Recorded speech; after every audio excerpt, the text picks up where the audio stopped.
Really? No, you should be good now. That sounded okay. All right, so I don't know what to do with my hands. we have the stream. Now I just need to send it out to the Patreons. Let's see if we can just publish now. Patreons. You guys read comics at all or not really? Yeah. Not recently, Yeah. but I used to, yeah. You ever read the Fables comics? Nah, I don't think so. No. They're pretty fucking awesome, in case you're curious. Also, I just read the one from the lead singer of My Chemical Romance, actually, Umbrella Academy. It's getting a Netflix show. Gerard Way. That's a really tight comic series too. Cool, man. Sending this shit out. We still have to chat about what we're talking to Joe about specifically. How's my video feed, by the way? It's not terrible, honestly. Give me How 2 is it seconds. Just gotta compared- grab my phone. Yep. Yeah, no Yeah. problem. How is it compared to Joe's? Better, Okay. honestly. I mean, they're both still kind of pixelated. See if I can fix that quick. Alright.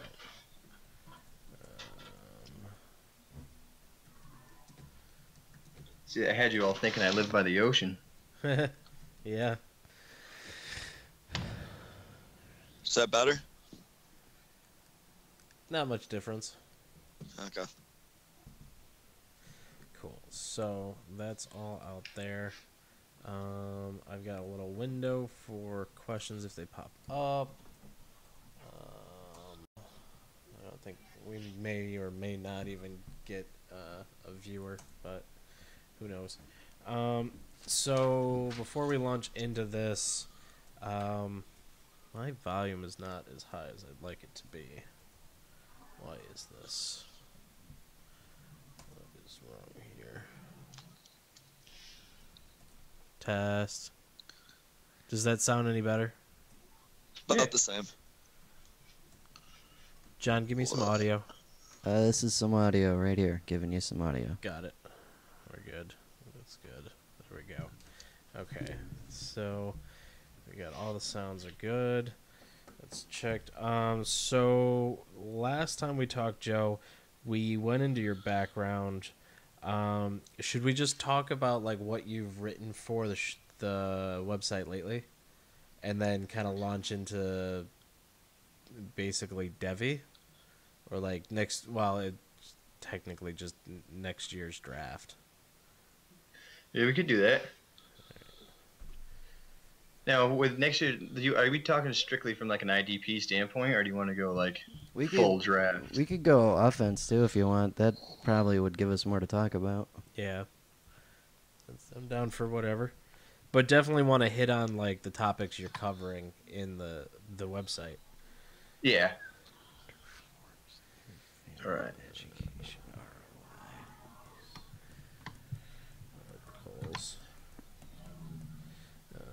Let's talk about draft. This should perk Sean up a little bit. Talk about What's that? Talking about the draft. I haven't done any of my research for it yet, so I'm all ears. I'm ready. I've just done some, mainly just a couple of main guys I feel like would be big in the draft. A couple of sleepers too. This is the first year that I didn't have a guy that was like my guy going into the season, you know? Yeah. There's one dude I do like. He's not even rated in like the top 3 or 4 corners, but Julian Love from Notre Dame. The dude makes plays all over the place. All right. Nice. I think he's played 20 games. And he What'd has you like say? 100. Julian What'd you Love. Jesus Christ. I gotta get this paper to the other side of me, otherwise my hand's just fucking right in front of the camera. Julian Love. Yeah. I think I actually wrote about him in my article, but he's I think he played 20 games and he has like 145 tackles already. Okay. See more At least- man or zone? What the fuck? I think he's more man. Okay. He plays a lot of man. But and then linebackers, there's a dude T.J. Edwards from Wisconsin. Yeah, I know T.J. Edwards. I got a bunch of family out in Wisconsin, so. That dude's sick. He plays great in zone because he's not really too fast. I think he runs like a 4.7 40. Yeah. But the dude, I think he has 8 or 9 interceptions. Oh, nice. Yeah. Yeah, it's one of those things now where if you don't cover as a linebacker, you're not worth a draft pick in the first 3 rounds. Right. And that's kind of the thing that I was thinking about writing about next. It's like pretty much anybody from linebacker out and back is all safeties. Safeties have converted to linebackers. They can play corner. They can cover. They can hit.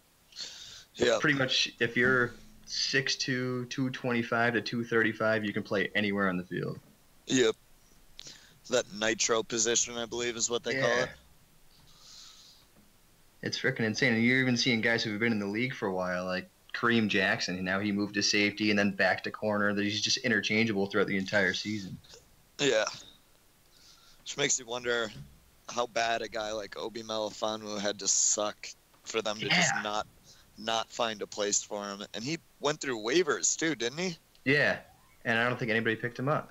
Yeah, I think he's still out there. Just fucking crazy. Like, I don't know how you look at that athletic set and just say, nah, we're good. Yeah. You know, like, his instincts or something just have to be terrible. They do, but at the same time, like, So you know my black is going. Does every other team know that? Because, you know, like, he went in, the second round? So were the Raiders the only team that had any value on him? Because it's not like he played enough for other teams to look at him and just be like, yeah, no, he's not good, you know? It's true. So, like... I mean, obviously, Oakland has a horrible job scouting talent, considering they didn't want Khalil Mack. They didn't want anybody else. Granted, I get it. Gruden's trying to build his own thing, but holy shit. Yeah, House of Gruden. Oh, God. My brother's a Raiders fan, too. Ugh. I feel absolutely horrible for him. Yep. It's unreal. Where are we at on this, Nate? We're getting there. Sending out the links for... I finally got the live stream to work, so we are all good there. I need... The only waiver guy that I'm going to talk about is Rashad Penny, by the way. I think he's the important one this week. Mm-hmm. What about Josh Reynolds? Cup going down with an knee Josh injury? Reynolds? Yeah.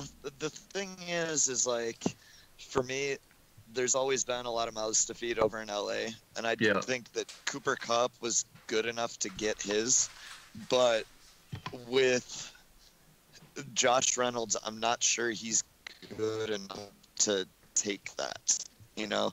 Because they still have interesting. Brandon Cooks and whatnot. Yeah. And Robert Woods, yeah.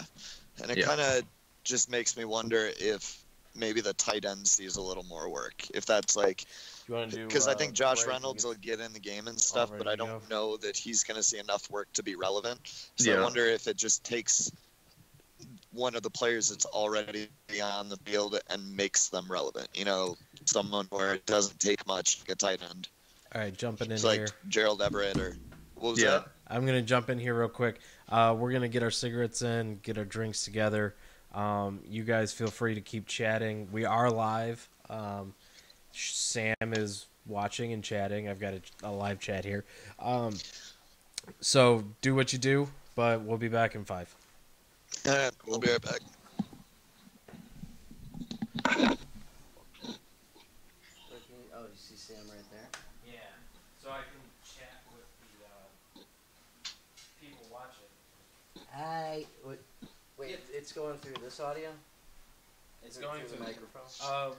Well, the live stream is going through this. It's fine. Gotcha. I don't know why they can't hear it.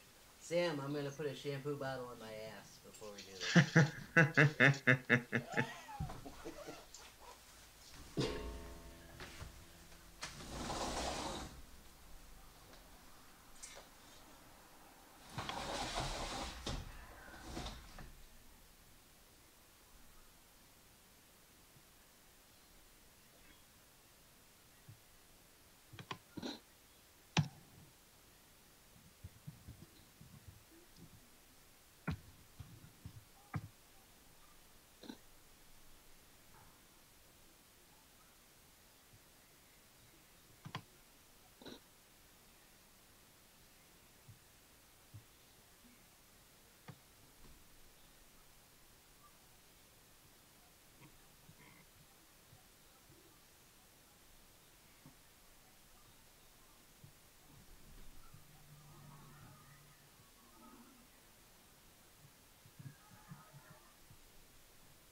So the draft breakdown gone.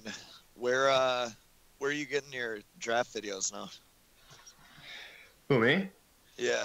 I pretty much, any of the videos I'm getting, I just grab right off Twitter, just quick clips. But I just been researching all sorts of different places. I mean, there's Draft Tech, Tankathon, and then I've just been finding guys they are all just kind of talking on for projections where they're going to go, and I've just been looking into them, doing solo research on each one. So you haven't done all the film review yet? No, none of that yet, no. It's going to be a different animal without draft breakdown this year. Yeah. It was really, really nice to have it all in one place. But I guess we're just going to have to scour YouTube, which even last year was not super reliable for a lot of the back-end prospects. Yeah. It was like, I did, when I was doing the back-end running backs, like a lot of the guys that weren't going to go drafted or go in the 7th round or so, it was like, man, you get to find 1 or 2 games from them, and then you got to search their offensive linemen, see it, like, pray to God that they have a top offensive line prospect somewhere on their offensive line that you can get, like, 6 games out of or something. It's like, God damn it, this is just a pain in the dick. Oh, yeah. So we'll see how that's going to be this year. I started watching a little bit of it, mostly running backs. I always start with the running backs. It's, to me, the easiest position to look at, but... Yeah, it makes me wonder if the Niners are going to go with another like mid 4th, 5th round running back this year. I really believe that teams should add to their running back group every single year. Yeah. I think that you probably alternate a mid-round pick and a late-round pick every year. So spend like a 4th round one year and then a 6th round the next year. And I know that that's a lot of draft capital, but realistically, you don't want to sign a running back to a second contract. Like, if you're doing things right, you probably don't want to do that. So you just keep farming those mid and late round picks for running backs. And, you know, ideally you get one that works every 4 years. Yeah, I mean, Matt Breida, he was undrafted. Yeah, I mean, a ton of them are just like guys that come out of nowhere. Philip Lindsay went on. How did Philip Lindsay go undrafted? I don't know. I really liked him coming out. He was one of a couple of undrafted guys that I had as at least 5th round picks. The other 2 are not on a team right now, so you can't win them all. But But Philip Lindsay was one that I really liked. So I got him in all my dynasty leagues and tried to cash in on some of those early and keep about half of them. So. You win some, you lose some with the cash-ins. I got a Ronald Jones share out of them, which was just a nightmare. Fun fact, I had Ronald Jones and Philip Lindsay graded in the same round. Yeah, but a lot of people figure they had Ronald Jones as a 2nd rounder, like in the draft. I never liked Ronald Jones. He, to me, was always somebody that, like, he had the opportunity was there, but like his running style just didn't fit his body size, and he can't catch the football for one, and like for someone of his size, he should, and his speed and athletic profile, he should be a lot more elusive than he is. But he's kind of like a straight line runner, and he gets way too physical in his running, which was great in college, you know, seeing somebody fight for extra yards and run through tackles and stuff, but at his size, I just didn't see that ever translating in the NFL. So for me, he was always one of those guys that he's going to break a big one here and there, but it's like you don't want to be running him 15 times a game. Mm-hmm. So yeah, more of a change of pace type of deal. Yeah, where you just kind of he's like your deep. What the fuck is that? Oh, that's a cat. Okay. I could just like I'm a little far away from the screen. I just saw the tail. I saw the tail up in the air. I thought it was a bird. Like, you guys have a fucking chicken in your house? Goddamn hobos over there. Yeah, just a fuck. It's Connecticut, man. That's it. I work with this girl who has a fucking pet chipmunk. It's like there's nothing sadder than that. It's like, Jesus Christ. Honestly, in a strange way, I've somehow acquired a chipmunk outside. I have a rabbit that's outside. And I've gone outside, and this chipmunk just sits there, and they'll bring my rabbit food in exchange for his actual like pet food. I'm like, they have a barter system. Dude, it's so crazy. We have a pear tree outside, and the chipmunk brought a half-eaten pear to my rabbit. That's like, fucking you guys priceless. are fucked up. You guys are fucked up. That's pretty funny. The black market for pet food is going Yeah, right. strong, I I'll guess. give you this. Give me some of that food. How the fuck do you do these things with a cat? I always wondered, mate. Like, does that thing not just get in your way and be a Oh, pain all in the time. dick? Oh, all the time. I've never Definitely. actually watched you on video. Yeah, that's definitely deal with it all the time. Get my video straight. Okay, so we are good here. So Sean, just a heads up, we will not have drops because they will blow our eardrums out. Because the sound has to be all the way up for me to hear you guys. Okay. We will have where is it? This music gonna kill me. No, it shouldn't kill you. But it's Essen my Scheiße. Okie dokie. Okie dokie. Leighton Van Esch my Scheiße. Okay, so that's the only sounds that we'll have.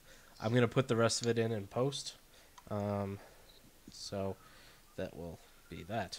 So we're going to start off with the interview with Joe, and then we will continue the show after we're done with the interview. If that sounds good with you, Joe?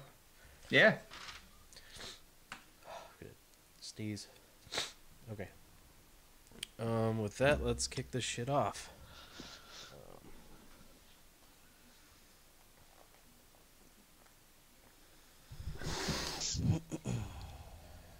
Cool. Everyone's video is looking good.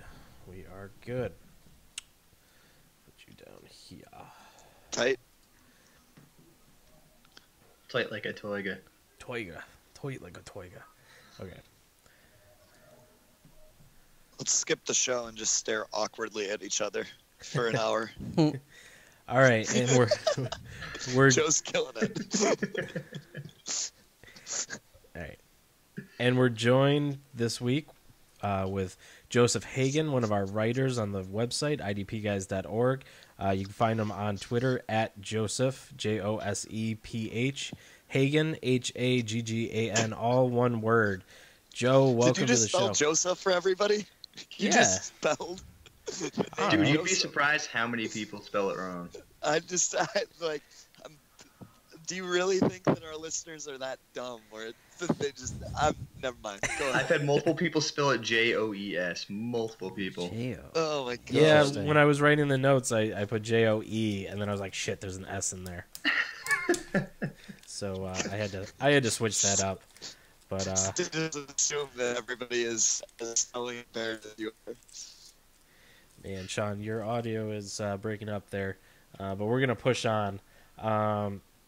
So, Joe, why don't you go into? You've been with us now for going on a month, which we're very happy to have you. You've been very prolific.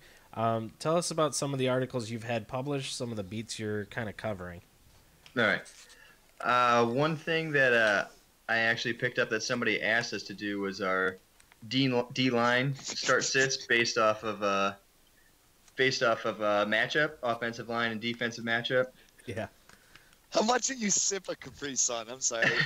Keep going. We're derailed now with all this video and all the technology. I know, he did say I've never watched you, so. It's like now I get to see Nate like daintily sip a Capri Sun on camera. I had to. It's product placement, man. Product placement. Jesus Christ. Okay. It's like a little mouse. Oh, God. All right. Sorry. Go ahead. All right. Yeah, so I've been looking into matchups each week, like which offensive lines have the best and actually worst matchup in comparison to who they're playing. And for the most part, it's actually come out quite accurate. If you look at based off of run stuff rate and sacks given up, you see which defensive linemen are playing them, and almost every week that sack rate comes into play. Nice. That's pretty awesome. Yeah. So is that more useful for streaming, or is it like, are there guys out there on the waiver wire that are like, yeah, this is a good matchup? There was this week. This past week. So I know on Yahoo, Jack Crawford, he's playing D tackle for the Falcons, listed as a D end, but he in the past 3 weeks he's had 4 sacks, and he had another plus matchup this week. Who the Falcons play? The Browns. They've given up 35 sacks this year prior to this week. And unfortunately, I had him and Grady Jarrett both with a great matchup, but neither of them came up with a sack this week. But if you looked at the matchup, it was phenomenal. Like 35 sacks in 9 games. That's terrible. Yeah. Mm. Yeah, it's not good. And the fact he had 4 sacks in the past 3 weeks, it was like, well, it's almost stupid. If you need a D end or D tackle, it's like just take this guy and insert him this week. Give it a shot. What do you have to lose? Yeah, especially if you don't have like a guy that you're playing every week, like an every week starter. Or if you have a bye, Mm-hmm. you just need a filler. Or if you have Joey Bosa. Yeah. Yep. Thank God I Yep. don't. Man, wasn't he I supposed to got him come in back one week league. 3? I think he's Yeah. coming back after his bye now. Yeah. That's what they're saying, Right. but I don't Yeah. believe anything anymore. Yep. Oh man. If he does, watch for Melvin Ingram to have a great rest of the season. Oh, seriously. Yeah. Yep. Right. I had a Because guy. all that attention is going to be away from him. It's like, oh, Bosa's back. Let's go after him. And Ingram's just going to be like, remember last year? That was fun. Yeah. I had a guy ask about Melvin Ingram versus someone else rest of the season, and I was like, dude, if Joey Bosa comes back, Melvin Ingram's gonna be fucking tits. So Yeah. Yep. It's true. But so yeah, I've done that for the past couple of weeks, and that past 2 weeks actually. That was a pretty good one to go about. It's actually been more. I've been intrigued myself about it. If you look at matchup, I'm like, shit. Like I have Carlos Dunlap, and last week I was like, he's got a terrible matchup. He's going against the Saints, but I start the guy every week, and I was like, I shouldn't start him. He didn't do shit. I think he had 1 solo and 1 assisted tackle. yeah. That was it. Wow. I was like, You yeah. tried using it, have you seen any correlation with linebackers or anything like that, or is it strictly D-line? It's mostly D-line. I mean, if you have guys that are higher, like D-end linebacker, like Jadeveon Clowney, or maybe somebody like Whitney Merciless who plays outside linebacker, he can still have a good matchup against a really, really poor offensive line. Okay. So if you have guys who are sack dependent, D Ford with Kansas City. Yep. He's a good one. You find somebody with a really poor offensive line matchup. He might be a guy you can sneak in for a week, come up with a sack or 2, sack and a half, maybe a couple tackles for a loss. Nice. Who's got the dog? That would be my That is probably mine. Hold on. Pardon me for a second. No problem, man. That's cool. Yeah. So, yeah, I think the listeners do want to know. Can you tell us about the chipmunk black market one more time for the listeners? So I have a rabbit. It's an outdoor rabbit. And I went outside one day, and this weird-ass chipmunk grabbed a pear from out in the yard. I have a pear tree, and it brought it to my rabbit, and they traded food. So I have this, like, weird. My rabbit's sitting here, this big gangster-ass rabbit. Now it's like, what do you bring for me? What do you have? Pay daddy. It's like- Pay daddy. Yeah, right? Like, what do you bring me? You got nothing. Get out of here. Bring me something else. This chipmunk's my bottom bitch. Oh man, that's Brings me incredible. all the great acorns. Yeah, that's the things I live with out here in the woods. It's freaking weird stuff. Yeah, that would be. Holy shit. Mhm. Yeah. So back on the rails here. Right. Um, So, other than that, I've been also doing some of my favorite prospects going into the draft, the NFL Nice. draft. So I started with D lineman. Of course, everybody knows Ed Oliver from Houston. But he had 22 tackles for a loss his freshman year. Made Baker Mayfield's life a living hell in the one game he played him. Mayfield went number 1 overall, so we know. There you go. Ed Oliver, Nick Bosa, who's Joey Bosa's little brother, as well as, did you know his pretty much entire family was first-round draft picks? His father was a first-round draft pick in '86, I think it was, for the Dolphins. Then his father's brother-in-law or something was the following year first-round draft pick for the Dolphins. Wow. And then Joey Bosa obviously was a first-rounder, and now Nick Bosa is definitely going to be a first-rounder. Yeah. Yeah. So that whole dynamic was kind of like, Just breeding NFL players over yeah, there. seriously. Something in the milk. Sutton Smith, dude from What is? For those just listening to audio, we've gone from the dainty Capri Sun to just this absurdly massive mug. huge fucking mug. I just can't even handle this. He How many actually poured his Capri Sun into the mug, so it doesn't How look many as bad. drinks do you have in front of you, Dave? I have 2. A Capri Sun only that's like 2 sips. So I had to get some water. It's just water in the biggest thing possible because I It's need like it to last the pitcher that you're show. drinking out of. Yeah, it's from the Apple Harvest Festival. Sure. Okay. Where's there an All right. apple harvest? Actually, it's from the Durham Fair, but it says the National Apple Harvest Festival. So Gotcha. this adds a whole new layer to this show of like making Sean laugh. It makes it look like you're holding like a giant coffee. Like, oh yes, I am hosting the show. Oh, Jesus But- Christ. Yeah. Cheers. Draft prospects. So Nick back to Bosa, the he's line. great. Nick He's Bosa is great. Probably going top 2, if not number 1. Nice. My favorite line prospect, just because he's kind of a smaller school guy, Sutton Smith, Northern Illinois. Mm-hmm. Not really a big guy. He's 6'1". You look at him, he doesn't look like a big dude. But look at his lower body. His legs are freaking massive, and he gets low and just turns the corner and gets into guys. And I think it was 22 sacks last year, something like that. Jesus. But he's a former running back. He was in high school. He was a running back. Was looked at by colleges. He was actually being recruited by Alabama while he was in high school, but had some sort of hand injury issue. And then ended up going to a small school, Northern Illinois, and it's just been absolutely amazing. Watch some clips of him. The dude's motor's unreal. And yeah, Sutton Smith. Sean can't handle it. No. Nice. Have you looked at any offensive guys coming up? Because I usually don't pay attention to anyone but the big names. But playing like 8 Yahoo leagues of college this year, there's so many guys I'm looking forward to this year coming out. Right. Yeah, I haven't. this finally opened up your eyes to this whole scouting thing where like you're actually invested in these players now. So you're gonna you're gonna be in the same boat as I am, where you basically know everybody going into it. Yeah, there are a lot of really productive guys coming out. That's for sure. I haven't searched the offensive side quite yet. I started with D line, then I went to corners or defensive backs, then I went to linebackers. I haven't gotten into any of the offense yet.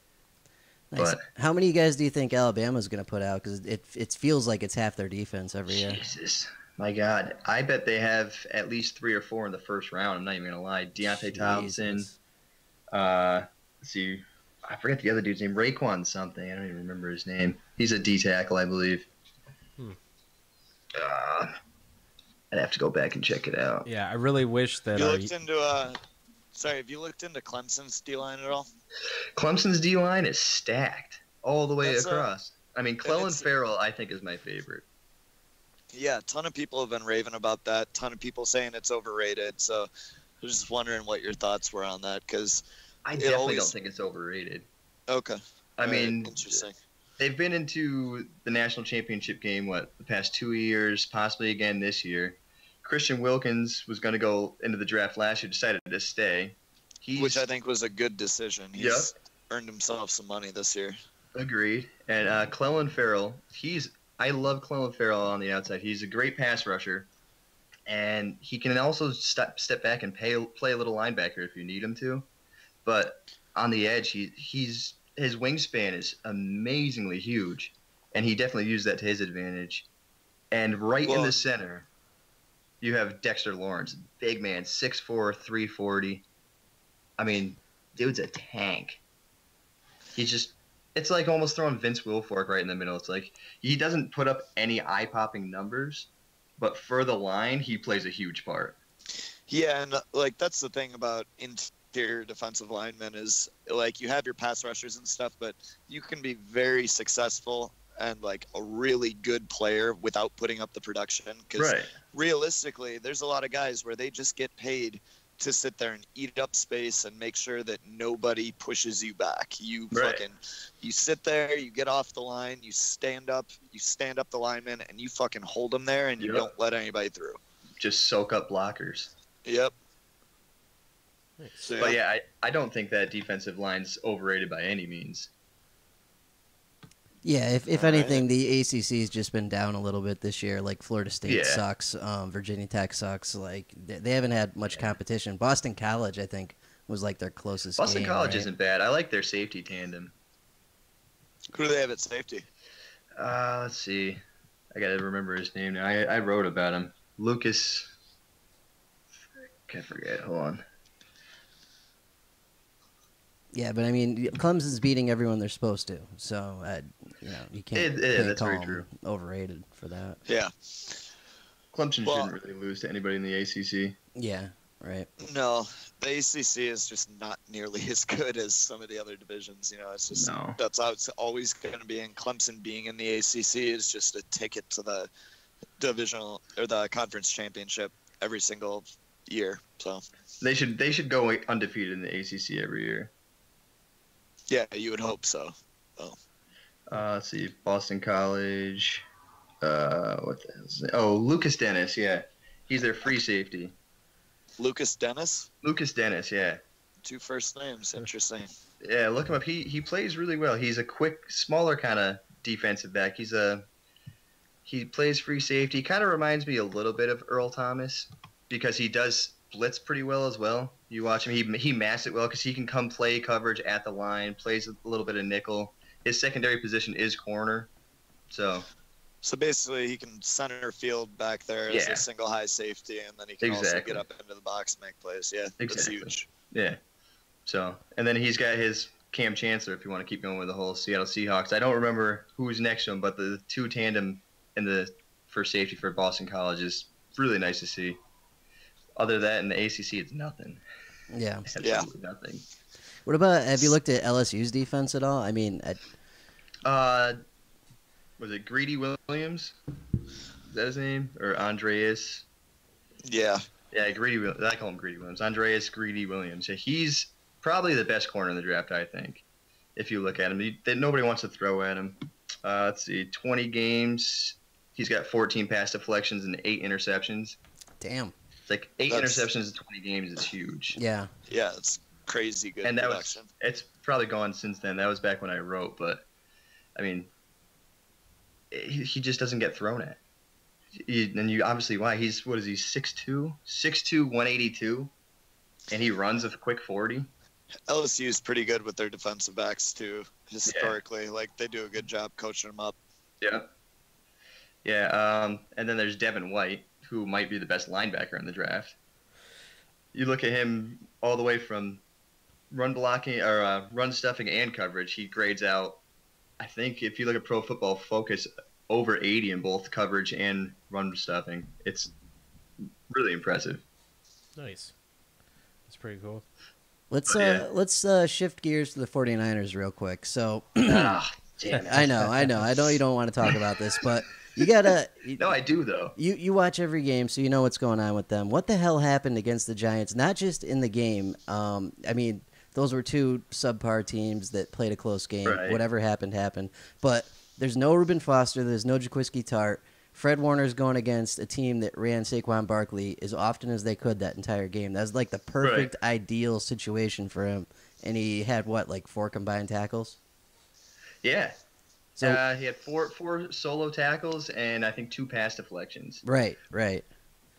So what's going on there? I mean, he had a really strong start to the season. Should people be getting worried? Because he's kind of tapered off here lately. I don't think they really need to be worried. I think he's almost worn out with Reuben Foster out. With Reuben Foster there, Fred Warner doesn't have to worry about doing too much. He still plays the mic, but he doesn't really have to worry about play calling. Reuben Foster controls that defense. With Reuben Foster out, Fred Warner's now your top linebacker. He takes on more responsibility. He's losing focus of what he does best, and that's make tackles. Doesn't really do too much else. I mean, I think as of last week he had 73 tackles, and I think he had 1 pass deflection and like 2 tackles for a loss or something like that. It was something low. All he does is just tackle. Right. So with him losing focus on that, I think him trying to be in charge of the defense a little more has made him kind of drift back. Once Reuben Foster comes back and he can get back to doing what he's doing, I think he'll be fine. Gotcha. So it's kind of counterintuitive. Like I would have thought of it as like there's more opportunity for him without Foster, but it's not that way. But well, being a rookie and having to be pretty much the best player on the defense and having to run that defense, I mean, Buckner can't do it from the line. Right. So True. Yep. when you're in the middle of that as a rookie, it's kind of a little much. Gotcha. Did you watch the game last night? I watched most of it. I went to sleep at one point. I was just like, all right. Fair enough. It's like we're on third string quarterback and everybody on defense is injured and everybody on offense is injured. It's like, oh. Yeah. True. Did, At this point, I'm kind of just seeing if we win or lose and where we're ending in the draft and what we can get. Yep. Yeah. Did Richie James do anything? Do you know? Nothing at all. And I was I expecting him just- to because he came in last week and he had, 2 catches for 60 yards, like big plays. And Yeah. Trent Taylor, who I like as well, but last week he was healthy but didn't play. He was just a scratch. And I think they wanted to get Richie James more involved, but I just want Richie James to be a thing so badly. I think he should be. I think he I should know. be. I think he's good, and I just want him to get his chance. So Yeah. I'm just anxiously awaiting. So yeah. No, I think Oh, I sorry. think he will. Just had a quick question about the secondary. So, Yeah. Jaquiski, I mean, he's always productive when he's in there, but he gets Right. injured often. yeah. Antoine Exum had a couple really nice games filling in for him earlier this season. If Right. if this current injury / the next one ends up being, towards fantasy playoffs and stuff, would you feel comfortable grabbing Exum for a couple weeks, or what do you think? I mean, going to the playoffs, no. Yeah. Okay. I don't. I need to have a sure thing if I'm going into the playoffs. At that point, you should have a core group of guys that you're going to be playing. That's not really the time to throw a dart throw in there unless you yourself have gotten an injury. It's Right. like, at that point, you need to have your guys set. Gotcha. Cool. So, looking at what you've got coming up, you pitched to me a safety article. Why don't you tell us a little bit about that? What research you're doing? What's coming down the pike? Well, I'm kind of just looking into it's like safety now can play any position. They can cover, they can tackle, they can do it all, really. I mean, you have guys like Kaiser White, played safety in college his entire career, came into the NFL. Now he's an outside linebacker. But now he's almost evolved the outside linebacker position to where he's a good pass rusher, but if you need him to, you can disguise his rush and drop him into coverage. So outside linebackers no longer being just pass rushing linebackers. It's like now you can start to mask your defense a little bit. Same deal with if you look at Arizona's defense, they run 3 safeties. You have Trey Boston, Budda Baker, and Antoine Bethea. Antoine Bethea is more of your in-the-box kind of guy, pretty much playing linebacker, Deion Buchanan style almost. Trey Boston's kind of your center fielder looking over everything, and Budda Baker plays strong safety, but they're basically playing 3 safeties. And also with, Pittsburgh, when they brought in Terrell Edmonds, they were talking about playing I don't even remember what they called it. It was some crazy lineup they had, and I think it was 8 defensive backs. Oh wow. Jesus. It was 7 or it was a obscene amount of defensive backs they were thinking about playing, and it was the first time they ever came out with it. It was ridiculous. But you How'd have that go for him? I don't think they've done it. I think they thought about it, and it was just a thing. They're like, bad idea. Yeah, bad That's a idea. bad idea. We won't do that. But I mean, you have guys who've played safety their entire career of college, come into the NFL. Telvin Smith, he was a safety in college, came into the NFL. He's a phenomenal middle linebacker right now. Jacksonville Barron. Jaguars, Mark Barron, Yep. Deion Buchanan. And then you have guys who can play corner. Tyrann Mathieu, put him wherever. Right. Play him on the outside, play him in the nickel, play him at free safety. He can play strong safety if you need him to. He's amazing. It's the safeties. When you get drafted in the first round as a safety, you need to be able to tackle, you need to be able to make plays, and you need to be able to just move. You need to be able to cover. Derwin James, Yeah. he has 3.5 sacks, and he also has, I think, 6 pass deflections. Like, he can blitz, he can cover, he can tackle. He does it all. Jamal Adams with the Jets. Mm-hmm. Who else? Yeah, Who else we was there? got really lucky with the safeties these past couple of years because we had Derwin James and Minka Fitzpatrick, Minka this Fitzpatrick, year, that's and we had Jamal Adams Yeah. and Malik Hooker the year before. Yep. Yeah, Malik Hooker's more of your kind of like one thing guy. He's more like just your free safety. Put him out there and Yeah. he'll make plays for you. The other guys, they're just so Super- versatile. Yeah, he's just a super rangy center fielder. Yeah. But yeah, I'm just saying that like past 2 years we've seen some of the best safety prospects we've seen in the last like 10. Agreed. And if you look into what's coming up this year in the draft, I feel like there's, outside of Deontay Thompson, really, there's more really good corners coming out of the draft as opposed to safeties. But a lot of guys that, if you needed to, could shift over too. Like Julian Love for Notre Dame. The guy has, he has an obscene amount of tackles in his short period of time, but he also has, in 23 games, he had 142 tackles, 35 pass deflections, 3 interceptions, and 3 touchdowns. Jesus. So obviously he can tackle with 142 in 23 games. 35 pass deflections he can obviously cover. Put him anywhere in that defensive backfield and you're okay. You don't need to worry about him. He's a corner in college. He can play anywhere in that defensive backfield. Yeah. It's things Yeah, like that. It's that- just the position's just gotten crazy. Well, and just the whole defensive philosophy has gotten crazy where you're looking at it now and it's like everybody plays some combination of 3-4 and 4-3. Like it's all like even when you're in the nickel, you got guys moving around, you got linebackers moving to D end, you Right. got safeties playing linebacker. You just like if you don't have that versatility, you're not gonna make it anymore. Right. Or like, what happens is if you don't have that versatility, you're on some packages where you're like, yeah, this guy, all he can do is make tackles. And it's like, okay, so you're going to be in on 1st and 10, and then you won't see the field until we have Right. another 1st and 10. You're going to see like Or 40% of the snaps. That's it. Yeah, or this guy can cover, but he can't tackle, so we're going to see on 3rd and long, and that's basically it. And then you have your guys that are playing safety that can do both, and it's like, yeah, they're playing safe 1st and 10, and then they're playing linebacker on 3rd and long. You know? Right. So yeah, people, basically defensive coordinators have finally gotten to the level of creativity that everybody's been doing in Madden for 10 years. So Yeah. Yep. Nice. Is there any other articles you want to preview, Joseph, or anything you want to plug before we let you go? Going forward, no, I think I'm good, man. Well, thank you for coming on the show. It was a little short notice, I know, but we No worries. appreciate it. And to be in the inaugural video stream. And thanks for listening to my my weird chipmunk stories. It was a pleasure. Yes, that was much needed on this show. We need more of that. Holy hell. But yeah, for sure. For everyone out there, make sure you're following him on Twitter at Joseph Haggan. Sean, do I need to spell that out for them? yeah, if you could. Jose People don't know. PH. At JOSEPHHAGGAN. Yep. All right. Thanks, Joe. All right, thanks, guys. Glad to have you on. Thanks, man. All right, later. All right. Cool. We are. Oh, Andy's gone. Wow. Okay. That was. There we go. All right.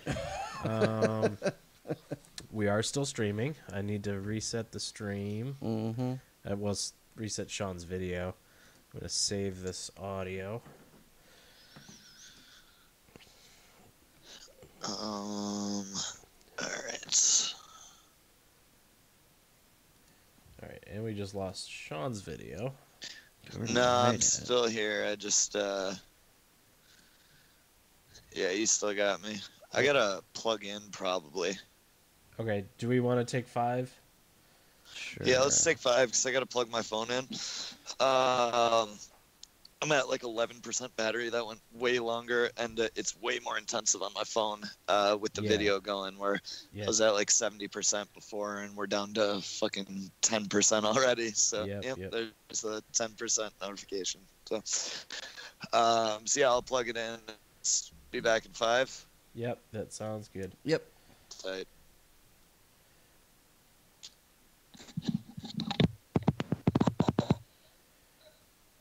Alright, so everyone out there in the YouTube verse, we are taking a short break.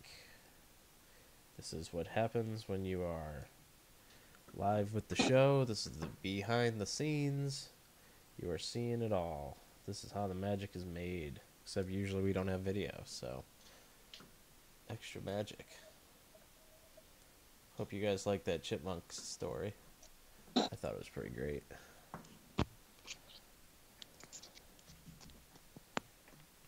Alright.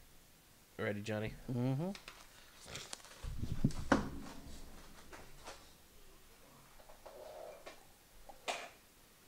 Hi, Pumpkin. Oh, we done lost Sean. What are you doing?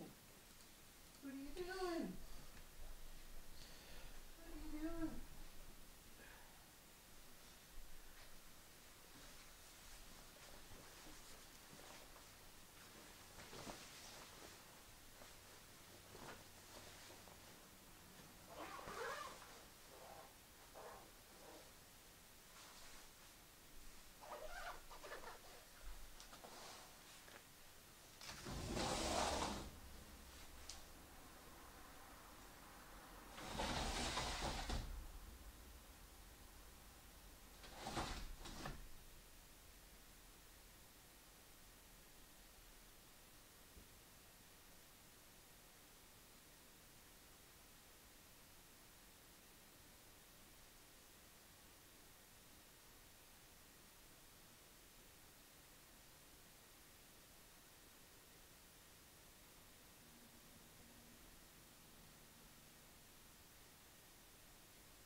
Let's get Sean back in here.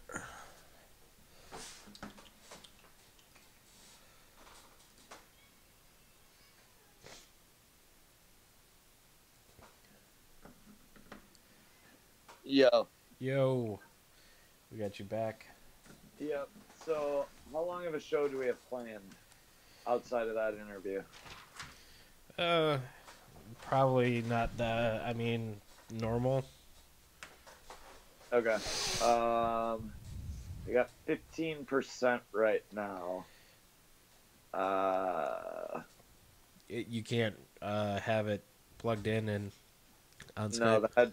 the headphones attached to where I would charge it, unfortunately. Oh, that sucks. 15. Yeah, that's the new iPhone for you, though, where they don't have a headphone jack and they want you to use their bullshit. So Yeah. So yeah, let's give it a shot. Let's see how far we make it before I hit like 5%, and I'll kind of give you a hand signal or something if I hit 5%, and we'll see what to do from there. Okay. We can All right. do that. So,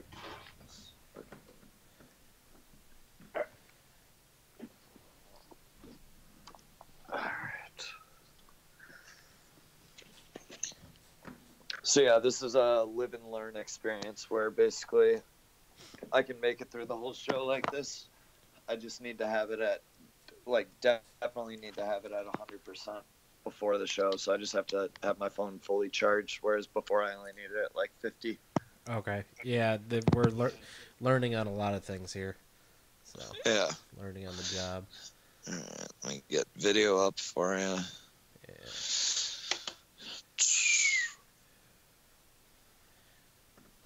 All right. Got me? Yep. Tight. Right. Lost me, I'm sure. Yep. Which is fine.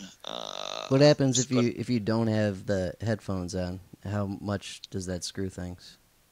Well, let's find out. Yeah, let's see. Hear me? Yep, Yeah, it's bad sound, but we could just deal with it. it's better Okay, than Not having it. right. Okay. Let me put this bad boy in then. Oh, motherfucker, how's this gonna work? I hope this. Jesus. It's like just too short. Alright, give me 1 sec. Yep. Mm-hmm.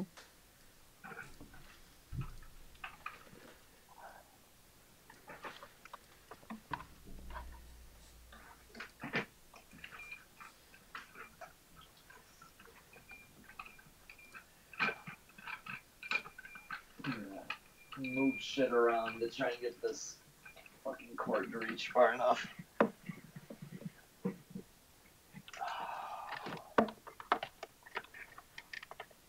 That should probably do it. It'll stay. Come on, bitch. Oh, let's go.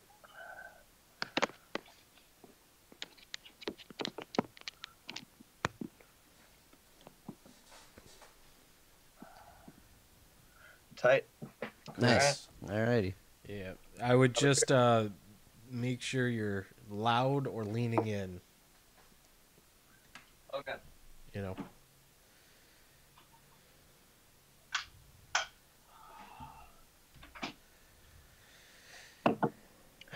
Alright, so I'm loud enough right now, though?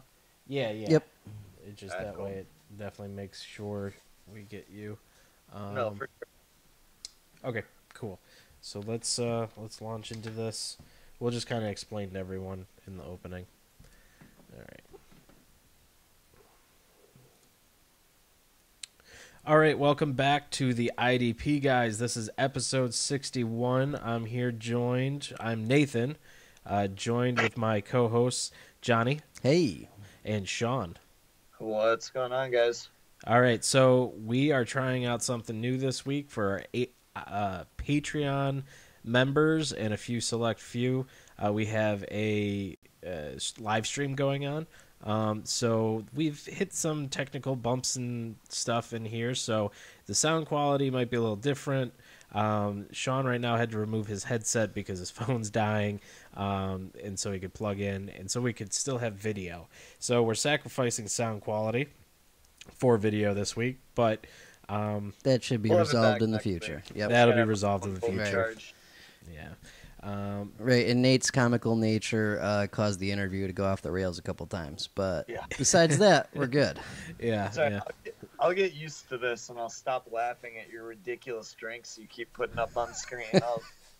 I'll get it figured out. It's a My big jug of water, Jesus.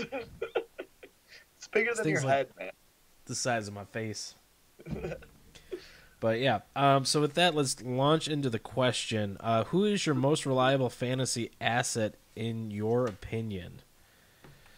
I'm going to go with obvious one would be Darius Leonard. He has not had a bad week this year, although he was injured 1 week, so I guess that knocks the reliability slightly. Kendall Fuller, though, it's tough to get weekly cornerback points, and him and like James Bradbury, especially lately, have both been like solid every single week, and getting consistent corner points is really, really tough to do, and if you can get it, it can be the difference between, a win and a loss. So I've been happy with those guys. What do you guys think? You can go, Sean. I think on the offensive side, it has to be Gurley, where it's like Yeah.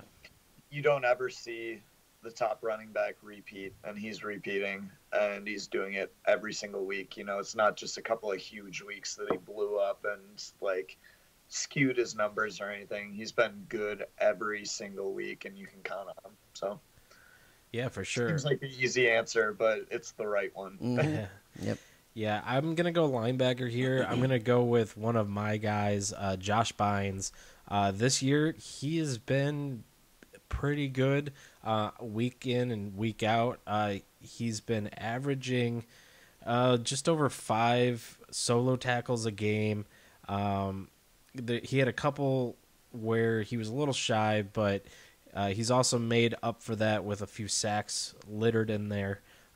So I like him. I'm really happy that I caught on to him before the season, and he's one of my more reliable fantasy assets in a year full of injuries on my teams.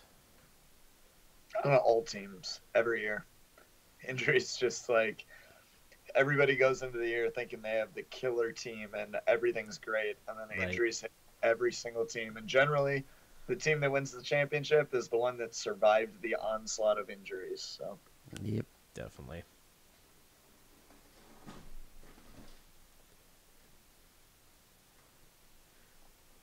All right, so for this week's news and notes, we'll start with a funnier story. So apparently, before the Cincy New Orleans game, the fire suppression system in the stadium was going nuts, and the fire alarm was going off for like hours before the game. And Sean Payton flipped out apparently and smashed the fire alarm in his locker room because he quote needed some quiet time unquote. So he did a couple $1,000s worth of damage to Paul Brown Stadium, and has apologized to the ownership of the Bengals and said he will pay for it. what? Yeah. Like, oh yeah, it's fine. I'll pay for it. It's like they were really concerned about him paying for a single fire alarm in a multi-billion-dollar company. Like, get the fuck out of here. Yeah, pretty wild though. I wish there could have been video. I would have liked to see that. I don't know. So Don't pay 1, fire alarm 0. yeah, right. So we finally have our answer. Lev Bell will not report. Oh man. It's over. Yeah. Fuck. I traded with you to get Lev Bell in our 32 team league, and that was dumb. That's dynasty, though, right? Yeah, it's dynasty. I mean, he still has value. There's next year's value and everything, which I'm keeping him. I can tag him. It's also salary cap, so like have to deal with the tags, which he's on the You know final. what happens when you tag Lev Bell, so I don't recommend. No, he doesn't like it, but I'll do it anyways, and he'll sign the damn tender this time. There you go. So Denzel Perryman out for the season. That's good for Jatavis Brown, Jaleel Ade, and Derwin James, and that's probably it for now. I'm sure someone else will step up, but we don't know who yet. Any of you guys have any Denzel Perryman shares? Can't say I do. Nah. Yep, me either. Here's a bigger one though. Cooper Kupp out for the season. That sucks. Yeah. I've got him a couple places. Looks like Sean has him. It's not even that I have him. I was just a huge fan of him coming out. Like, I absolutely loved that dude. He was just such a savvy route runner with good hands. Like, man, that's, like, for me, that's exactly what I look for in a wide receiver. When I'm scouting wide receivers, it's how good are your routes, how subtle are your routes, and how good of hands do you have. And it's guys like him that you just fall in love with because you watch him and you know that he's not going to go as high as he should in the draft. And you just like see that skill set. You're like, man, this guy's going to create separation. He's going to get the ball thrown to him because he's open and he's going to catch the ball. And that's going to be the end of that. So.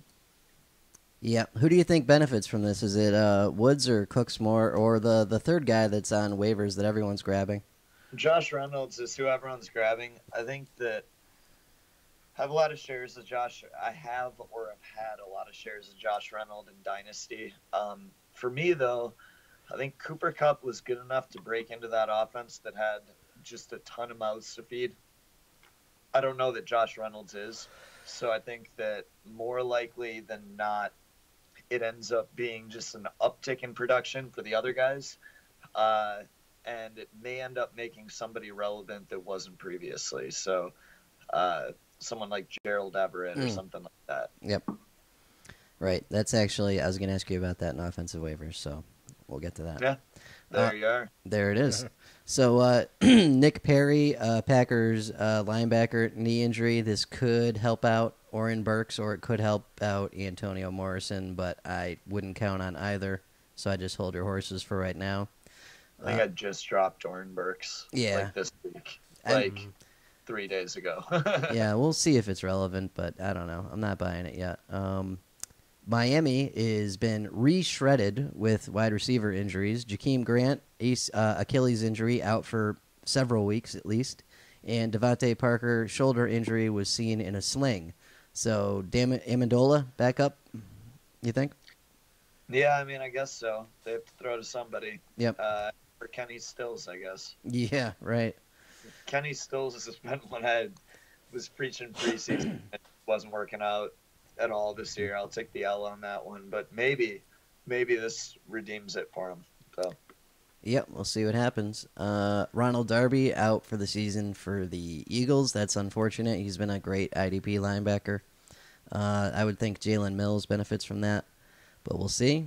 So there was the Des Bryant saga. He was signed. He was good to go. He went to a practice, and now he's gone again. He's I feel out. so bad for him, man. Like, I know everyone wants to hate Des because he's a diva and all that stuff, but man, like, he's at the position where like this might be career ending. This might be the end of it for him. Like, he might have just seen his NFL dream and comeback dream and all that stuff just die, and it just sucks. Like, it's like, yeah, man, if he were to come out and not play well and act like a dick, it'd be one thing. But man, he was trying and it just didn't work out, and it sucks.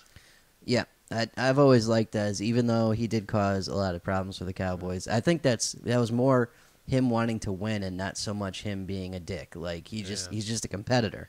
I think a lot of it has to do with the way the media frames it too. Yeah, where, like, right. Odell's a diva and stuff, and it's like, man, you look at Odell and you can see very clearly that he cares more than anybody else on that field. He wants to win, and if he's pissed off and he's kicking the fucking kicking net or whatever, or throwing punches at the kicking net, it's because he's pissed off because they're not playing well and he wants to win. So. Right, absolutely. And that gets misconstrued a lot. So I'm curious now, since Dez didn't he have a contract basically in hand in Cleveland, and just he never took it, never went that way. I'm curious if he saw whatever ended up happening, with them firing Hugh and what the fuck was his name? the offensive coordinator there, Todd Haley. Todd Haley. Yeah. Yeah. If he was seeing that beforehand, that's why he didn't go there. That's I didn't hear you speculation. on hand Yeah, there, but Ravens had contract in hand. Browns, I think, just didn't want him. Oh, was that it? Yeah. Okay, gotcha. I think the whole thing was a media stunt with Hard Knocks. I think that's Oh, right. Yeah, that makes sense. Yeah. whereas like it's good for the Browns, gives them more exposure. It's good for Hard Knocks because it gives people a reason to watch, and it's good for Des Bryant because he gets to put himself on screen and show everybody what he's made of. Yep. Truth. And this would have been an ideal situation for Dez, too, because Michael Thomas is there getting the majority of the coverage. He would have been just free to do his thing. It really, really sucks. With a great quarterback, too, so. Well, at least he's getting a paycheck now. I don't know. Yeah. I guess. Yeah. Better So, than not getting a paycheck. right. So, Brandon Marshall is what they ended up with. Does he have any value? I'm not betting. I don't think so, but I guess like I don't know. Stranger things have happened. Tyler Boyd's a thing this year, so Yeah, true. And Traquan's kind of been quiet the last couple of weeks. Do we? yeah, he's been quiet, and it looks like they're doing something to fill his spot. So, yeah, Traquan not the answer there. Terrific. All right. So, Rashad Penny. What? I have a cat on my shoulder. Oh, Jesus Christ. All right, so Rashad Penny to get, quote, split time after his good showing last week. Are we finally ready to grab Rashad Penny? Yep, we're buying. We're buying hard because I think that Rashad Penny basically they drafted him to be the back there, and they've been waiting for an excuse to use him as the back. So, yeah, he's probably going to split time, but realistically, I don't know how this is going to end, but I know that this is one of those like league-breaking waiver wire pickups. This is why you save your waiver wire dollars, or why you have been saving your waiver wire dollars, because like you get somebody like Rashad Penny, if he ends up taking over that role, that's something where you throw him in the flex, and that could be a game changer for you. That could take you from not making the playoffs to making them. It could take you from starting whatever you're starting in your flex to 15 points a game if it ends up working out. So I don't know if it'll work out. I was a believer in his talent, and then he had all his weight issues and all that stuff. Looks like hopefully he has that all figured out, but I'm picking him up everywhere. So. Nice. Sounds good. So the NFL Monday night game in Mexico City was officially shit-canned earlier today due to terrible field conditions and moved to L.A. Coliseum. Does anyone care? I mean, I'm happy that they're not going to blow all their ACLs. That's the only thing I care about. Yeah, and I wonder how much of an effect field conditions actually have to do with anything, because I might just be ignorant on this topic. That's entirely possible. But I've never seen injuries that happen that they blame on field condition after the fact. I've seen people be like, yeah, these fields are terrible. We don't want to play here and risk injury. But I've never actually seen, like, field condition injuries. So, I don't know. I don't think that it would have made much of a difference. But I'm not playing on those fields, so who knows? And honestly, yeah, I don't care. Right. And even if it was just shitty enough to slow them down, you've got two of the greatest offenses in the NFL going head-to-head. I want to see them put up some points. So. Yeah.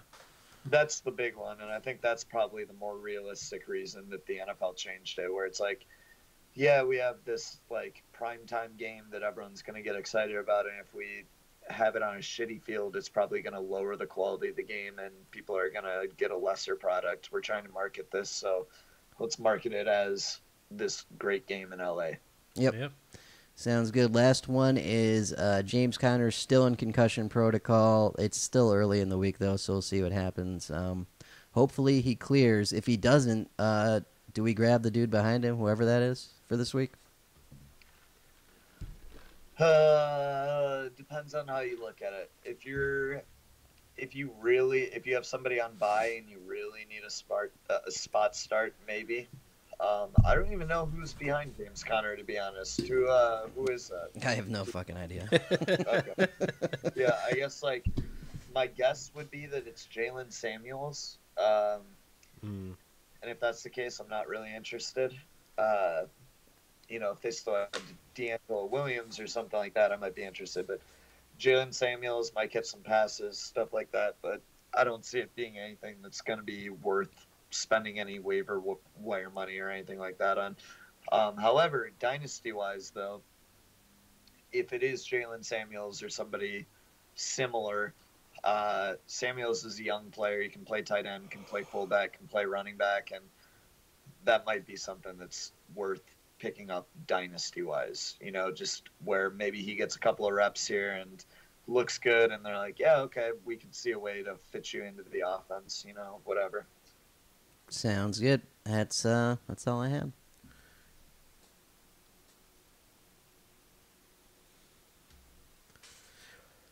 All right, this is the part of the show where we do the gut checks. We look at three sets of players, two on defense, one on offense. Wow.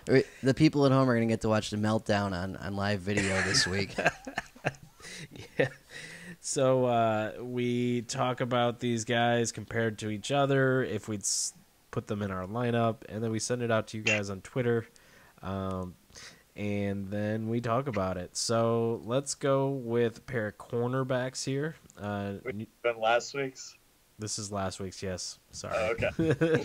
We're doing last week's, and then we'll do this week's. We can do next week's, too, if you want. Pair of cornerbacks here. New York Giants' Janoris Jenkins and Kansas City's Kendall Fuller. So don't laugh, but 14 votes. 86% went to Kendall Fuller.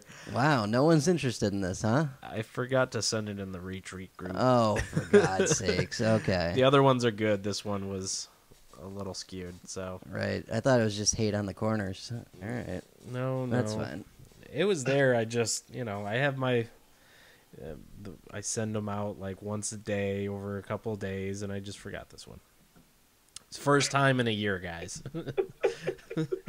14 votes. Yeah. So I could have gone to the bar across the street, asked them to vote.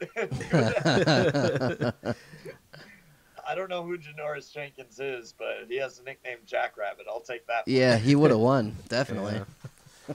So with that, let's go on to our offensive one. It's two sets of wide receivers. Cleveland's Jarvis Landry versus Baltimore's John Brown. 117 votes, 75% Jarvis Landry. That's the right answer. Yep, sounds about right. Yep. And the last one, a pair of linebackers. Tampa Bay's Levante David versus Buffalo's Matt Milano. 121 votes, 72% went Levante David. Sounds about right.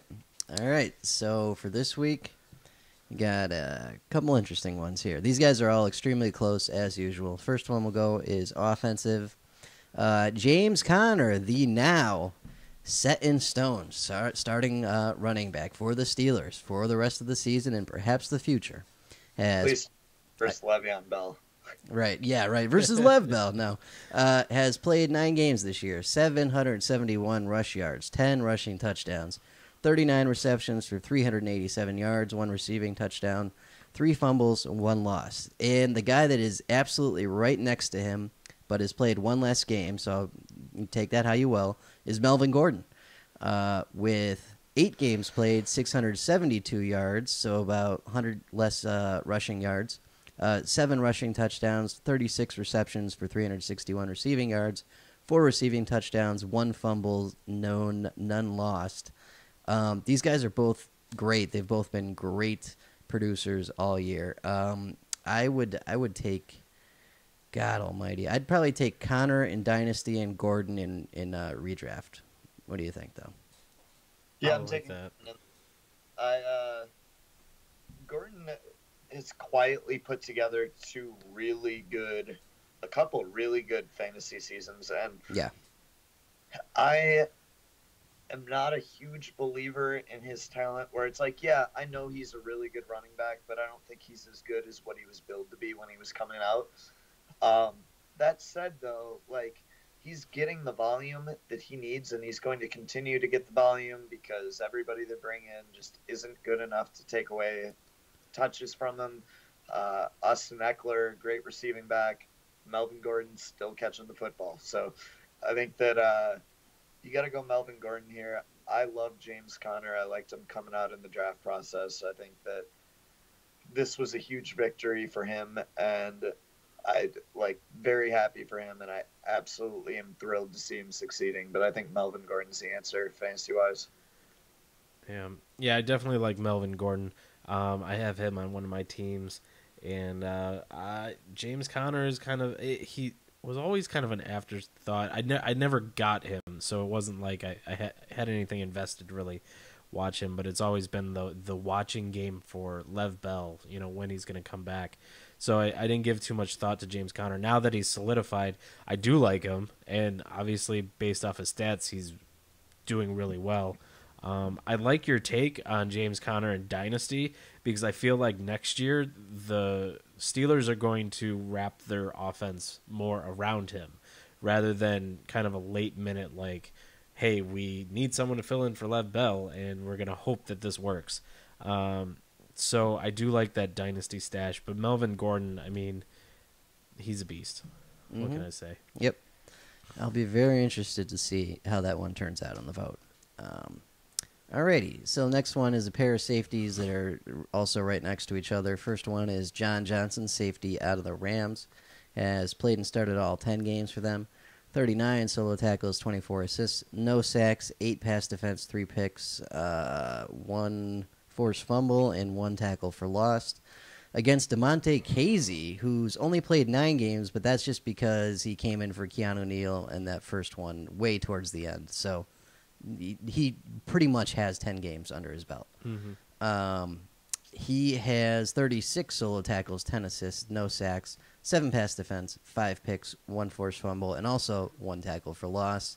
And I like, as awesome as John Johnson is and has been for 2 years now, even though KZ's going away after this year, I want KZ the rest of this year. I just feel like he has more opportunity to make plays.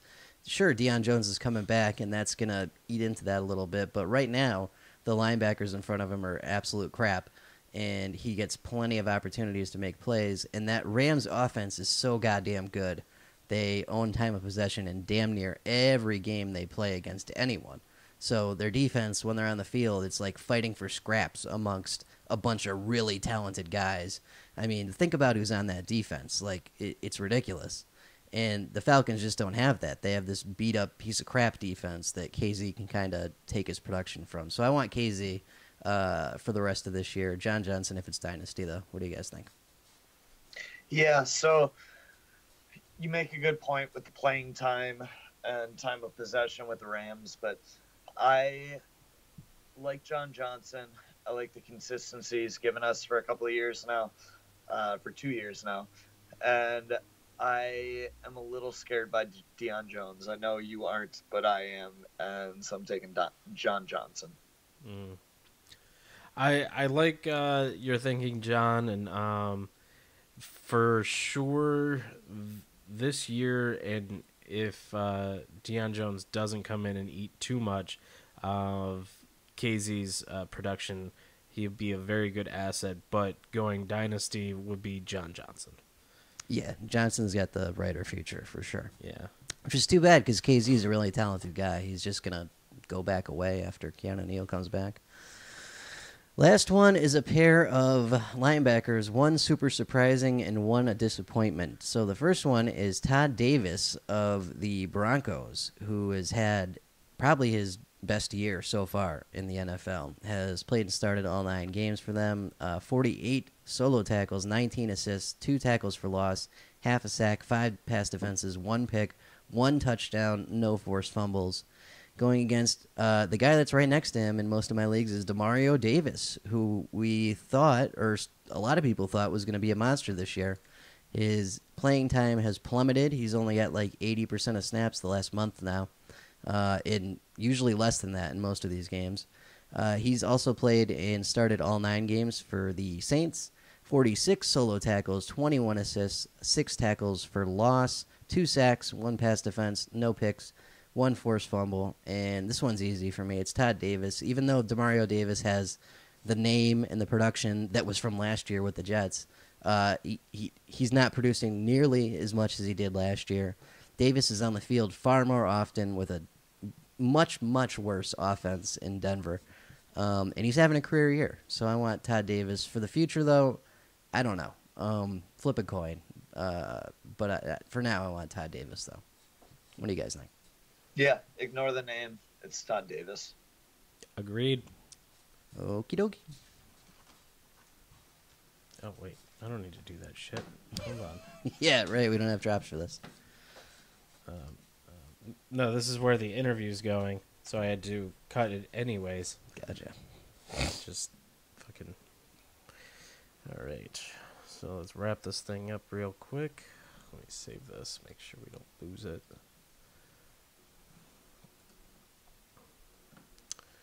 And we're going to start off with offensive waivers. So, John, you want to just take it once I hit? Mm-hmm.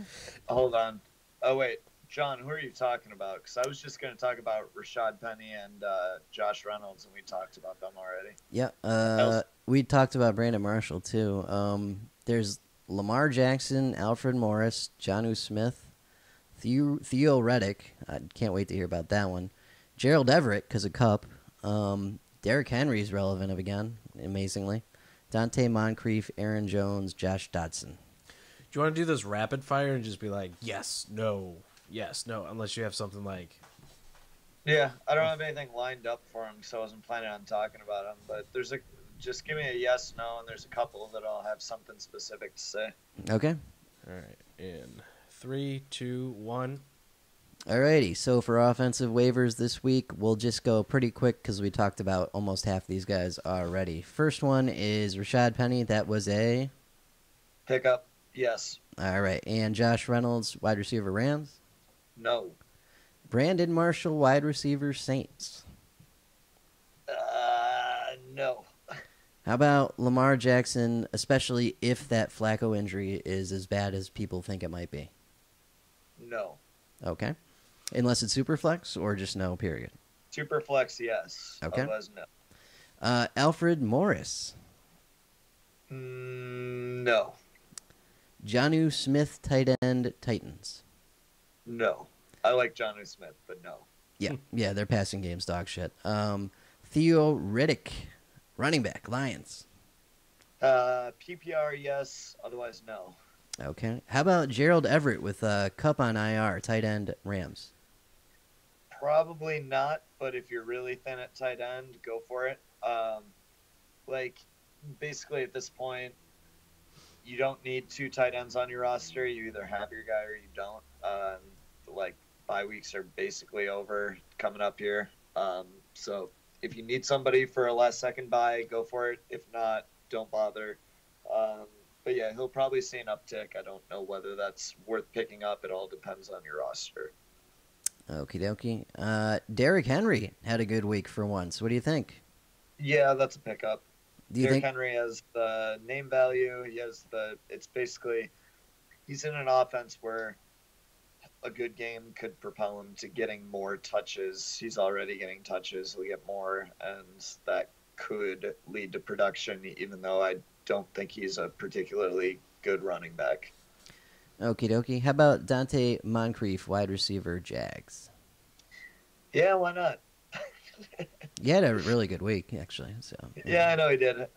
All those Jags receivers though, are just super up and down. Yeah.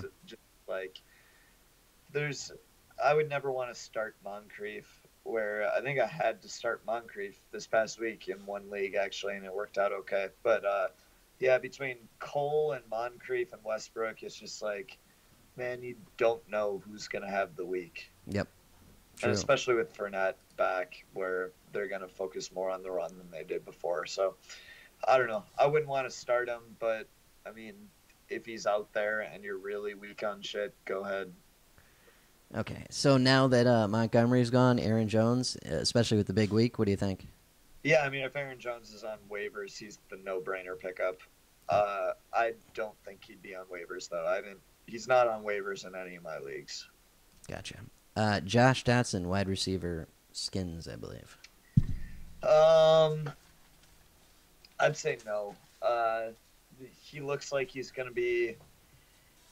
I've been a huge Josh Doxson supporter since he came out of college. I absolutely loved him in college, and then he's been nothing but a disappointment. So I don't know, man. I find it really hard to trust him, and if it took this long for him to get going, it's just kind of hard for me to foresee him suddenly breaking out and being like a monster for the tail end of this season.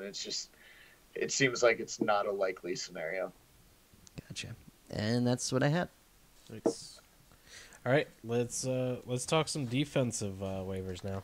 Okay, there's just a couple more than normal this week just because of people coming back, people going out, stuff like that. So first one, Trey Boston is once again healthy, so that 3 safety set is back fired up in Arizona. He's a start if you need safety help. Probably be like a tier 2 guy. Deion Jones is back. He's been activated off the IR. As to whether he plays this week, I've heard he is, but he'll probably be on a pitch count, and he'll probably be super rusty, so don't expect much. But have him ready to go for fantasy playoffs, though, definitely. My note here says Eric Reed is still awesome. I guess that takes care of that. Eric Reed is still awesome, so Nice. keep it going. Here we go. So Bostic and Williams both had massive friggin' games for the Steelers, but they usually don't, so don't fall into that trap. They're super spotty. This year? Huh? Bostic's been decent this year. Yeah, he had a strong start. He's been slumping, and he had a really nice game last week, but they're both kind of up and down, and their snap counts have been all over the place, too, anywhere from like 60% to 100%, but usually closer to like 70 or 80. But, I mean, I guess if you need a short-term guy, there are worse options. So Snacks is hovering now at 60% or over the last 3 weeks since he's been on the Lions. He's had tier 1 or upper tier 2 production the last 3 weeks since he's been on the Lions. He's back to being Snacks, so play him confidently. We talked about this earlier a little bit. Demario Davis's snaps have been dropping like a rock the last month, and his production's going with it, so buyer beware. Jordan Evans was great for you this week, but that's no longer going to be an option since Perfect and Vigil are imminent on their return. If for some reason they don't play this next week here, then I guess you could fire up Evans one more time, but it's coming to the end of the road here. Joe Schobert's back. Play him if you got him, or if someone was dumb enough to drop him, definitely go grab him. I really hate saying this, but it's true. Kyle Van Noy has put together a few weeks here that have been really nice, and he's getting the playing time. I wouldn't do it, but you could if you want. Wouldn't recommend it. At least with video, we can visibly see Sean's die. reaction. Yeah, yeah. Every time we bring up Kyle Van Noy, yeah. Yeah, I mean, he's getting the production. I don't know how, but he is. So Wesley Woodyard's completely rust-free once again. He's had 2 spectacular weeks in a row. His snap count has climbed way up to where it was before. Unfortunately for Jayon Brown, that's happened, and he sucks again. So steer clear of Jayon Brown. Also, back to action. Clayton Geathers is healthy and had 10 combined tackles this week. So as long as that neck's not bothering him, he's a great safety option for you. He started the year as the overall 1 safety for like the first month and then got hurt. So he's back to that kind of production. Grab him if you need him. So Anthony Walker had a massive game this week for the Colts, but his snap count was low, quite low, like 60-something%, I believe. And that's because Sky Moore was activated and put on the 53-man roster and got a bunch of snaps this week. So while that was great that he had a great game. What are they doing? What are they doing? They literally just cut him. I know. It's ridiculous. We're on record here saying that I was a big Sky Moore fan coming out of college, and I was supporting him in this race. But then he lost this race, and I picked up Anthony Walker, and now here we are with Sky Moore coming back to just fuck me. Yeah. Speaking of getting fucked, how'd you like Anthony Moore's, was that a pick 6, fumble 6, something, getting called back? Fantastic. Yeah. Just fantastic. Yeah. That helped me negate your attempt to beat me with your replacements league. Yep. You I almost know. had me, and then you I didn't. almost did. I actually I was waving the white flag. I thought you had me. I thought so too. Going into that, I thought you were just finished and that league was over for the week. So apparently not. Yep. What can you do? So buyer beware on Walker. This could get messy again. Clinton Dix has been pretty awesome on the Redskins for like 2 or 3 weeks now, whatever it's been since the trade deadline.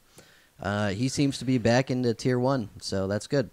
Darius Taylor had a bad week, so I don't know at this point about him. I would just stay the hell away. It looks like the benefactor, though, of this whole Quan Alexander messed up situation is Justin Evans, who's had a great few weeks since Alexander got hurt, and he's been pretty solid before that. So if you got Justin Evans at safety, continue to play him with competence. We talked about Denzel Perryman being out for the year. That helps Jatavis Brown, Jaleel Ade, and Derwin James, and maybe Hayes Pullard. So if you're like really stupid desperate for a linebacker, you could grab Hayes Pullard and see what happens. I don't know if I would, but it's an option. So the only safe safety in Miami is TJ McDonald right now, as crazy as that is. Because Jones came back this week and he played 100% of snaps, but he had like 3 tackles. So I don't know what's going on with this guy.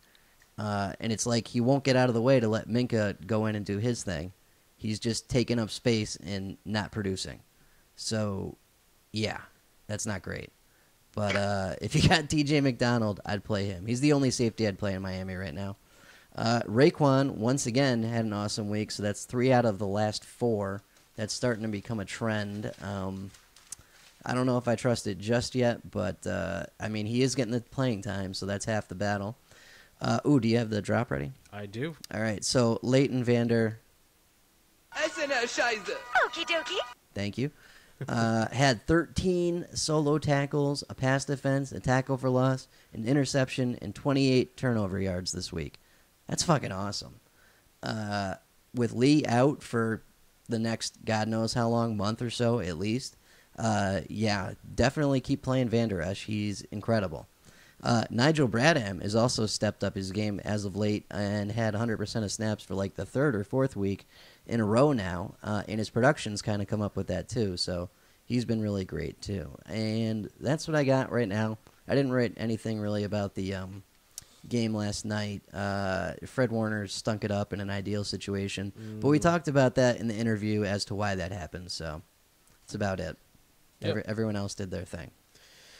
Alrighty, so let's do a quick recap of Week 10, where we each go around and give 3 guys, one who overproduced, someone who satisfied our rankings, and someone who underproduced. I'll start it off with the over. Now, you could say this guy satisfied what we had expected him to come into the season doing, but as far as what he has been doing, it definitely was a big game for Bobby Wagner. 10 tackles, 3 assists.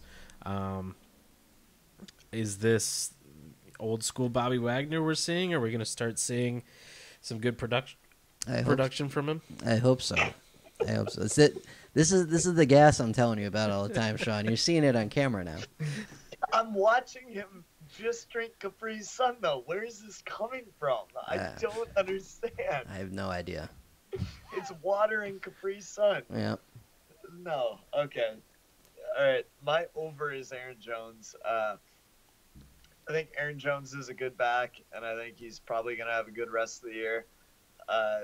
Last week, though, is not going to probably happen very often for him in his career, though. Definitely. I'm going to go with Leighton Vander. Leighton Vander. Okie dokie. Thank I you. can't hear what you're doing, so... No, it's the South Park drop. Yeah, he had, like I just said, 13 solo tackles, 1 tackle for loss, 1 pass defense, 1 pick, 28 turnover yards, and he won the game for the Cowboys with that tackle in the backfield that stopped Philly from getting that first down and keeping their drive going. So he's awesome. I like him a lot. I'd take back any bad things I said about him before I knew what he was capable of. Yeah, he's great. Nice. I was a believer. Yeah, I wasn't, but whatever. That's part of being a Cowboys fan, is being delusional in some way, shape, or form. Yeah. So there it was. Nice. So let's go into the satisfied. I've got Calais Campbell here. He had 5 tackles, 2 for a loss. That's about where you want him. If he could produce like that every week, he'd be a very good defensive end. Yep. I'm going to go with Snacks Harrison. 6 solo tackles, 1 tackle for loss, 3 weeks in a row. All of them on the Lions. All great weeks. I got Odell. I think Odell, he had like 23 points in PPR or something. And he could have had a lot more if the targets matched up with the receptions a little better. But yeah, he did basically what you've been wanting out of Odell all year. So. Yeah, he had 2 touchdowns. He had a really nice game. Yep. Nice. So we're going under here. I'm going to start it off with Mario Addison with the donut. Yeah, that's not ideal. No. I'll go with Myles Garrett with 1 solo tackle. He'll be fine, though. Nature of the position. Jarvis Landry had 4 points. Mm. And that crushed me because I have him in a lot of leagues. So Yeah. That was an ideal matchup too. That's a high scoring offense that they're going to have to keep up with by throwing. Not a great secondary. I don't get it. Well, and the offense performed well. Jarvis just wasn't part of it. Yeah, so. It was Chubb that went fucking nuts. Like, he was awesome. Good news, I had him in a lot of places too. So. Yeah, oh, he won me $40 in FanDuel this week, by the way. Wow. Yeah, that was pretty cool. Well, speaking of that, should we get into Johnny the Greek? Absolutely. So, this week's 4 in a row. We're back to 500. All right. Well, before we do that, let's get the drop in. Oh, sorry. I was really excited. All right. Thank you for that. So, yeah, we're back to 500. 4 in a row. We had Saints minus 8.5 at Cincy. Turns out that you didn't need to worry about that too much. That worked out just fine. So, for this week, to hopefully get us into a winning category for the year, I'm going to go with Carolina minus 4 at Detroit. What do you boys think about that? I think that's a good bet. Yeah, I think the Lions couldn't beat Carolina when they were competent, so they're definitely not coming close now. Yeah, what's the over-under on this? Because I would take the over. I have no idea. I just know I'm starting McCaffrey in like every FanDuel ticket this week. Start everybody on the Panthers in every league you ever had. Yeah. So yep, that's minus 115. So $10 gets you $870. So yeah, sounds decent. Yeah, that is. Alrighty, so make sure you're following us on Twitter at IDP Guys. Individually, I'm at Nate Cheat. John is at OrangeMan3142, and Sean is at Lanny1925. Subscribe. In case you're wondering, you spell Nate Nate. Yeah.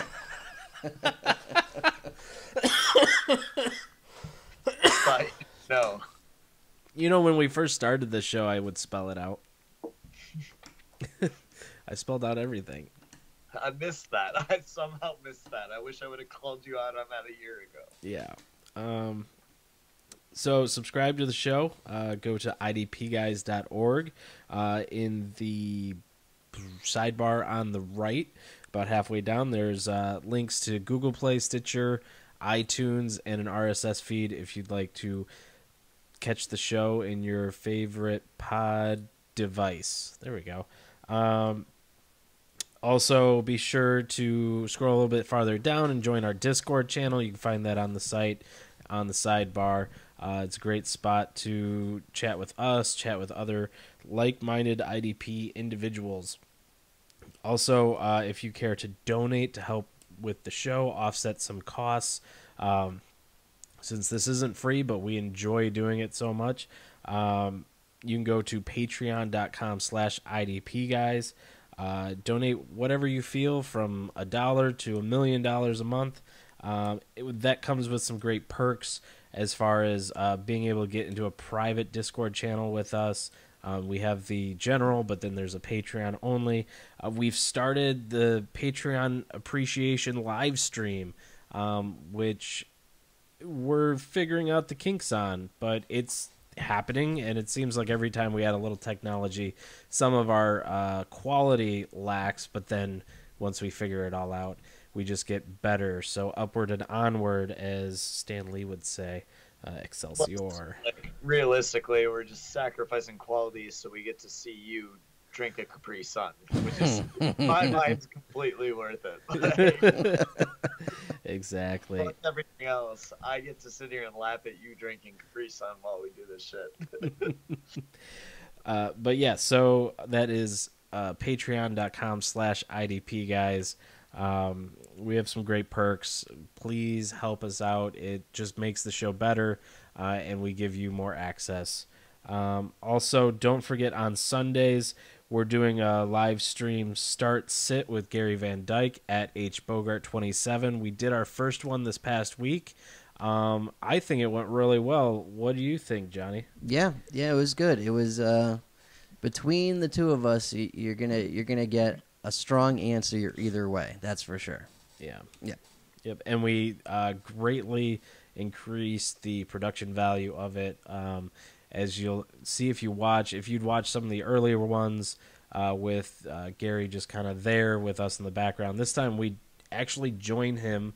All 3 videos are on there. It's far more entertaining. There's no dead time. Yeah, the inactives are scrolling on the bottom. There's a lot of good stuff. Yeah, we're getting closer and closer to ESPN level production here. Oh yeah.